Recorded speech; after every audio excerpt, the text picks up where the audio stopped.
9वटा लैनु गाईमा एउटा बाछी बच्यो एउटा मात्रै अरू सब खतम गयो खतम केही छैन हो हजुर यो नयाँ बल्ल सुरु गरेको हजुर कति महिना भएको थियो हजुरबा यो बनाउनु लाग्दा त फाउन्डेसन सुरु गरेको हजुर हजुर फाउन्डेसन र बनाउँदा बनाउँदै कहिले मिस्त्रीहरू आउँछ कहिले आउँदैन हर्दा हर्दै यति बनाउनु सक्यो अब माथि केही बनाउनु सक्नु पायो त माथि लगेर फाल्दा पनि जोगाइन्थ्यो नि हजुर सकेन सबै बगाएर लयो अब के गर्नु हेर्दा हेर्दै आँखै घर अब तल अब जानु सकिन्न हजुर अब माथि माथि चढ्नु पानी सक्यो। गयो। हजुर हजुर माथि चढ्न सकेन हजुर हस् हस् हुन्छ हजुरबा केही छैन यस्तै भयो हजुरबा हजुरबा पनि हुन्छ हजुरबा आउँदैछौँ फेरि फेरि आउँछौँ फेरि फेरि भेट हुन्छ हजुरबा हजुरबा चाहिँ एकदमै भावुक भइसक्नु भएको छ किन भन्दाखेरि उहाँको जीविकै नै गाई गोरु पालेर यत्रो 73 वर्ष अरे 73 वर्षसम्म आएसम्म यस्तो घटना घटेको थिएन हजुरबाको जिन्दगीमा हजुरबाको लाइफमा तर फर्स्ट टाइम यस्तो हुँदा कसैलाई कसको मन दुख्दैन होइन र त्यही माथि 18वटा गाईमा अहिले 6वटा गाई छ त्यही पनि एउटा गाई बिरामी छ बिरामी भएर गिरिरहेको छ दुःख त लाग्छ नि सबैलाई यो हो घर यो हो बाटो तर धेरै धेरै धन्यवाद सबैजनालाई आएर यसरी साथ दिनुभएको छ सबैलाई आएर सहयोग गरिदिनु होला म यति भयो यति नै भन्नु सक्छु किन भन्दाखेरि मसँग यति छैन जति म दिन सक्छु यस्तो गर्यो मलाई जिउँदै मार्यो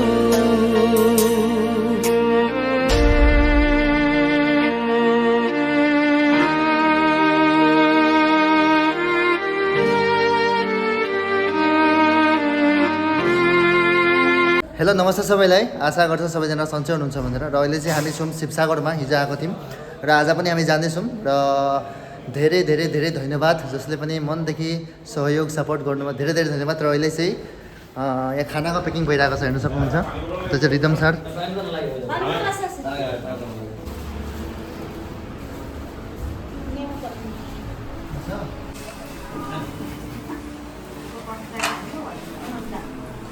सो फाइनली यहाँ हाम्रो खाना चाहिँ टोटली पेकिङ भइसकेको छ हेर्न सक्नुहुन्छ रिदम सर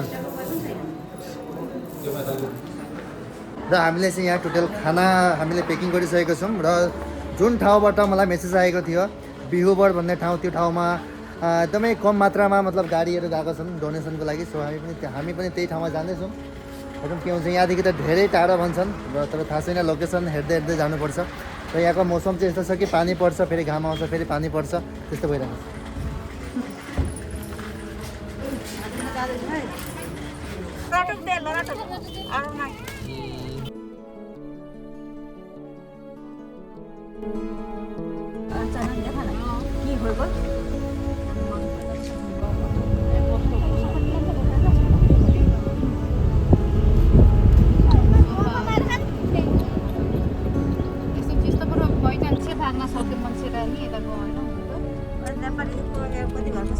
र गाइस हामी चाहिँ बिहुबर भन्ने ठाउँमा जाँदैछौँ र हेर्न सक्नुहुन्छ यहाँ एकदमै धेरै भिड छ त्योभन्दा धेरै यहाँको मान्छेलाई भिड छ साथै हेर्न सक्नुहुन्छ र यहाँको अवस्था हेर्न सक्नुहुन्छ यसरी बस्नुभएको छ सबैजना सानो एउटा तिरपाल लगाएर बस्नुभएको छ यसरी र हजुरहरूलाई म एउटा रिक्वेस्ट गर्छु हजुरहरू चाहिँ अहिले आउनु पर्दैन यदि हजुरहरू हेल्पको लागि आउँछ भनेर सोच्नुभएको छ भने चाहिँ किनभने अहिले यति नै ज्यादा ट्राफिक छ हेर्न सक्नुहुन्छ बहुत ज़्यादा ट्राफिक छ त्योमा धेरै गर्मी पनि छ यहाँ र यहाँको हेर्नु सबै डुबेर खत्तम भएको छ हेर्न सक्नुहुन्छ र हामी चाहिँ अहिले आइपुग्यौँ नेपाली खुट्टी भन्ने ठाउँमा र यहाँको अवस्था यति नै नराम्रो छ यति नै दर्दनाक छ नभन्नु बाटो एउटा राम्रो छैन हिँड्ने बाटो छैन चारैतिर पानी पानी पानी पानी मान्छे बस्ने मान्छेहरूको यति बिजोग भएको छ हेर्न सक्नुहुन्छ र यही हो बाटो यहाँ हाम्रो गाडी हो र हेरौँ कति भित्रसम्म गाडी पस्छ त्यो पनि थाहा छैन यहाँ बिचमा बहिनीलाई भेट्यौँ दुईजना बहिनीले लिएर आइन् हामीलाई र जे हुन्छ अब हामी चाहिँ नेपाली खुट्टी भन्ने गाउँमै आएको छौँ सिधै एकदमै भित्र थियो एकदमै भित्र छ गाउँ र पनि हेरौँ सीधा सीधा सीधा उता सीधा एकदम बिहान दादा भित्र আপোনালোকে এনে ক'ৰ পৰা আহিছে ডিব্ৰুগড় আমি আমিও ডিব্ৰুগড় আমি নহয় আমাৰ শিৱসাগৰ ডিমু আচ্ছা ডিমু আচ্ছা আচ্ছা ঠিক আছে মানে ভিতৰত একদম বেয়া নেকি ৰাস্তা? বহুত বেয়া ৰাস্তা আমি মানে আমাৰ বাইক ফচি মানে পৰিছোঁ বেয়া হৈ আছে দেই गाई गाई यहाँ छ अनि वहाँ पनि छ सबै पुरेको सबै पुरिएको निकाल्न सक्ने लाग्थ्यौँ बनाउनु लाग्थ्यौँ जेसिबीहरू हेर्न सक्नुहुन्छ यस्तो अवस्था छ नेपाली खुट्टीमा र यता अनि यसरी गाई पुरिएको छ साइडमा परालले छपेको छ हेर्न सक्नुहुन्छ यस्तो एउटा घटना जुन चाहिँ घटनालाई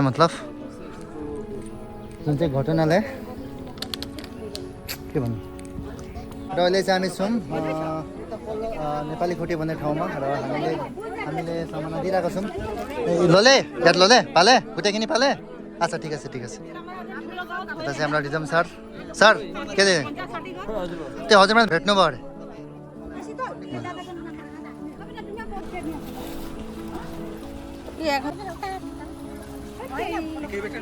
बेच्ने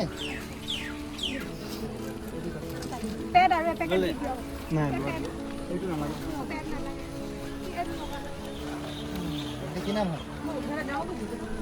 थापा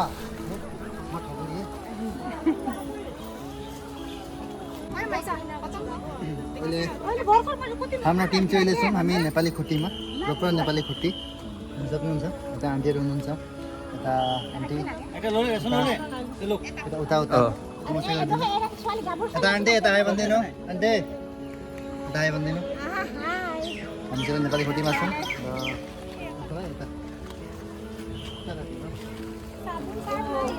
मान्छेले के अरे भाइ माएर यो बस्नु नदिनु हुन्छ साफै एउटा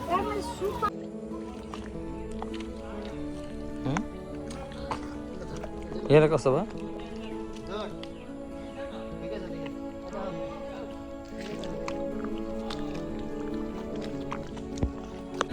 हामी चाहिँ अहिले छु प्रोपर नेपाली खुट्टी भन्ने ठाउँमा र हेर्न सक्नुहुन्छ घर त छ तर मान्छे छैन घरमा ताला लागेको छ बस्ने हेर्न सक्नुहुन्छ बाहिर भित्र बस्ने सिरकहरू सबै बाहिर फ्याँकेर खत्तम केही छैन र यता कतिपय कुरामा बहिनीलाई नै सोध्छु यहाँ कसरी के भएको थियो र उहाँको डकुमेन्ट्स पनि केही छैन होइन डकुमेन्ट्सदेखि केही पनि छैन जति पनि साइडमा छ जति पनि माटोहरू उठाएको छन् होइन उहाँ ऊ अगाडि परालको ऊ छ सबै गाई गोरुको डेड बडीहरू छ हो अब तिमी भन्दै त अलिकति कसरी भयो के भयो यो अचानक भएको कि अचानकले आयो 15 मिनेटमा त सबै पेजमेस गरिदिनु यस्तो 15 मिनटमा 15 मिनेट पनि यस्तो गर्यो र हामी चाहिँ अहिले आइपुगेको छौँ नेपाली खुट्टीमा र हेर्न सक्नुहुन्छ ए यस्तो अवस्था गाडी त आएको थियो नि जेसिबीले गर्दाखेरि यो त भएको अहिले चाहिँ हामी छौँ शिवसागरको नेपाली खुट्टी भन्ने ठाउँमा बिबरको सिग्नल बस्ती भन्ने ठाउँमा नेपाली खुट्टीमा र यहाँ चाहिँ हेर्न सक्नुहुन्छ यहाँको अवस्था यति नै नराम्रो छ केही पनि बसेको छैन पानी नै कमसेकम कति माथि उठेको अरे त्यति माथिसम्म पानी उठेपछि केही चिज बस्ने आशा छ केही पनि छैन 12 फुट माथि त्यो जुन रोड लेभल छ नि त्योबाट 12 फुट माथि पानी मतलब आरसीसी घरले पनि नथामेको भन्दा पनि हुन्छ अझै 2 फुट 2.5 फुट पानी बढ्थ्यो भने छत माथि पुग्थ्यो पानी छत माथि पुग्थ्यो अनि यो गाई गोरु हेर्न सक्नुहुन्छ कतिवटा गाई थियो हजुरको मेरो 18 वटा 18वटा गाई थियो सबै दुध दुने सब माने 9-10 वटा 10-11 वटा दुना थियो अनि बाद बाँकी साना ठुला बाँकी अहिले कतिवटा छन् अहिले जम्मा 6 वटा छ मैले साना बाँकी छोरा छन् त्यही पनि एउटा बिरामी भएर लडिरहेको छन् त्यसो के हुन्छ थाहा छैन एउटा भर्खरै हिजो अस्तिको दिन डेट भर्खरै होइन जेसिबी ल्याएर त्यहाँ पुरेको जेसिबी ल्याएर त्यहाँ पुरेको र हेर्न सक्नुहुन्छ लिन्टरसम्मको माथि पानी पुगेको मतलब हजुर आफै विचार गर्नु होला र अब यो हो दाजुहरूको हेर्न सक्नुहुन्छ माटो यहाँ जे पनि खेतीहरू गर्नुहुन्छ सबै यहाँ त सबै त थियो नि सबै राम्रै थियो सबै राम्रो थियो मतलब एकै दिन पानी आयो होइन एकै दिन पानी 2 घण्टाको पानीले खत्तम गरिदिएको 2 घण्टाको पानीले सबै खत्तम पारिदिएको पराल यस्तै थियो कि परालको के थियो चाङ थियो चाङ हैन ठुलो हल्को थियो पराल अच्छा पल्टाइदियो कि पानीको प्रेसरले परालहरू सबै पल्टाएर केही रहेन हेर्न सक्नुहुन्छ यी हेर्नु टोइलेटहरू केही छैन केही पनि छैन सबै खत्तम र उहाँ गाई गोरुहरू छन् त्यही पनि गाई गोरुले के खाएको छन् के खाएको छैनन् सुन्न अहिले नेट के चाहिँ के चिजको खाँचो छ जुन चाहिँ मतलब म भिडियो मार्फत हाम्रो मान्छेहरूको लागि त भइरहेछ सबै विभिन्न ठाउँदेखि जग्गा अञ्चलबाट आइरहेको छ सहायताहरू खानको लागि मान्छेको लागि कोही परेशानी छैन दिइराख्नु भएको छ आसामको राज्यले तर खालि गाईको लागि जति चाहिएको थियो त्यो गाईको लागि अलिकति आउन सकेको छैन। बिचबिचका कसैले थर्ड पार्टीले फाइदा उठाएर लिएर गएको छ। लेकिन हाम्रो जो नेपाली गाउँमा जो एक्चुअल माने जो गाई गौपालक जुन चाहिँ ठाउँमा सबैभन्दा धेरै क्षति गर्यो जुन चाहिँ ठाउँमा घरबारदेखि लिएर सबै उडायो त्यो ठाउँसम्म हाम्रो ठाउँमा त गाईको सामान पुगेको छैन। हाम्रो मान्छे मतलब यही ठाउँमा मतलब कोही पनि सायदै बहुतै कम्ती मान्छे आइपुग्नु भएको छ। किन भन्दाखेरि हेर्न सक्नुहुन्छ यहाँसम्म गाडी पनि जाँदैन, जति पनि मान्छे छन् सबैजना अगाडिसम्म जानुहुन्छ। एउटा चोक छ त्यहाँदेखि सामान लिएर आउनुहुन्छ र हामी चाहिँ पुरा ग्राउन्डसम्म आएको छौँ। त रिदम पनि छन् र रिदम तिमी के भन्छौ भिडियोको मार्फत केही 2 शब्द भन्। मतलब अहिले मलाई पनि लाग्यो होइन यहाँ आएर चाहिँ जे हामी अहिले फिलहाल चाहिँ मान्छेहरूलाई भन्दा पनि बढी जनावरहरूको लागि सोचेर सामान ल्याउनु पर्ने रहेछ। किनकि मानिसहरूको लागि त धेरै चामलहरू होइन धेरै रासन पानी तर गाई गोरु बाघ कुकुर केही पनि छ होइन उनीहरूको लागि सोचेर चाहिँ तपाईँहरूले केही ल्याइदिनु भयो भने चाहिँ अझै धेरै राम्रो पनि हो। र यहाँनिर गाडी आउँदैन रहेछ, विशेष गरेर हाम्रो गोर्खाली सम्बन्धका मान्छेहरू यहाँ धेरै आउनुहुँदो रहेछ र यो ठाउँमा फट्टे गाडीहरू पनि आइपुग्दो रहेन रहेछ। र हाम्रो मात्रै होइन धेरै अन्य जनगोष्ठी पनि मान्छेहरू छ र सबैजनाले साथ दिइराख्नु भएको छ। तर मैले सुन्नमा चाहिँ नेपाली खुट्टी चाहिँ एकदमै धेरै तहस नहस भएको ठाउँ हो एउटा। यो अञ्चलको नाम पनि के हो? भ्युवर सिग्नल बस्ती। यो सिङ्गल बस्ती हो र त्यही भएर हामीले जति सक्छौँ हामीले गाडी ल्याएका छौँ। तर गाडी आउन सकेन हाम्रो पनि उहाँ छ, त्यही भएर उहाँहरूलाई हामीले बोलाउँदै हामी उहाँ लिएर जाँदैछौँ। हामी चाहिँ गाउँदेखि चाहिँ मतलब उहाँदेखिको एकदम अन्तिमसम्म जति जहाँसम्म घर छ सबैजनालाई मतलब बोलाउँदै उहाँ किनकि गाडी र सामान ल्याउनु मतलब खत्तम छ, अवस्थै छैन। हेर्न सक्नुहुन्छ ओला उठेर केही छैन, पलक उठेर केही छैन। यहाँ घरभित्र पस्ने पनि बाटो थिएन। तर हजुरबाले चाहिँ बिचरा यहाँ कोदालोले खन्दै त्यही माथि 18वटा गाई थियो अरे, त्यही माथि एउटा गाई पनि बिरामी भइरहेको छन्। बाँकी सबै पानीले कता पुऱ्यायो अरे नि। हजुर सबै लग्यो, केही राखेन, सबै बिस्ना पाती गाई बाछाहरू। एउटा लैनु गाई पनि बचेन, 9वटा लैनु गाईमा एउटा बाछी बच्यो, एउटा मात्र, अरू सब खतम केही छैन। हेर्न सक्नु सबै पानीले बर्बाद सबै खतम। यस्तै हजुरबा अब के गर्नु माथि कहाँ गएको लग्नलाई भन्नुभयो? यो नयाँ बल्ल सुरु गरेको। हजुर कति महिना भएको थियो हजुरबा? यो बनाउनु लाग्यो त फाउन्डेसन सुरु गरेको। हजुर फाउन्डेसन र बनाउँदै कहिले मिस्त्रीहरू आउँछ कहिले आउँदैन, हर्दै यति बनाउन सक्यो। माथि केही बनाउनु सक्नु पायो त माथिबाट फाल्दा पनि जोगाइन्थ्यो नि, सकेन, सबै बगायो लयो। अब के गर्नु, हेर्दै आँखै घर। अब तल अब जानु सकिन्न, माथि चढ्नु सकिन्न।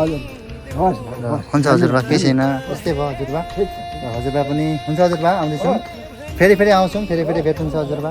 हजुरबा चाहिँ एकदमै भावुक भइसक्नु भएको छ। किन भन्दाखेरि उहाँको जीविकै नै गाई गोरु पालेर यत्रो 73 वर्ष अरे, 73 वर्षसम्म आएसम्म यस्तो घटना घटेको थिएन हजुरबाको जिन्दगीमा, हजुरबाको लाइफमा। तर फर्स्ट टाइम यस्तो हुँदा कसको मन दुख्दैन होइन। र त्यही माथि 18वटा गाईमा अहिले छोटा गाई छ, त्यही पनि एउटा गाई बिरामी भएर गिरिरहेको छ। दुःख त लाग्छ नि सबैलाई। र